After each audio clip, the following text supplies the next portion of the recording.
প্রাচীর আছে, যেটা আপনারা পরিষ্কার দেখতে পাচ্ছেন। আমাদের যে দশম অবতার আছে তার চিত্রকলা এখানে ফুটিয়ে রাখা হয়েছে।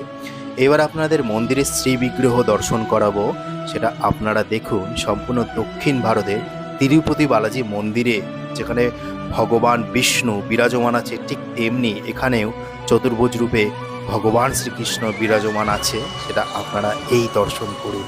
এবং এখানেই কিন্তু ভগবান শ্রীকৃষ্ণের কর্মভূমি ছিল সেই শৈশবে আমাদের কানহার। তো এবার আপনাদেরকে একটি পবিত্র কুণ্ড আছে যেখানে ভগবান শ্রীকৃষ্ণ স্নান করতেন, সেটাও আপনাদেরকে দেখাবো। এই সেই পবিত্র কুণ্ড যেখানে ভগবান শ্রীকৃষ্ণ এবং তাদের সখারা স্নান করতেন। তো আশা করি ভালো লেগেছে ভিডিওটা। আপনারা বৃন্দাবনে আসলে এই স্থানে অবশ্যই আসবেন। বৃন্দাবন থেকে মাত্র 1-2 কিলোমিটার। হরে কৃষ্ণ, রাধে রাধে।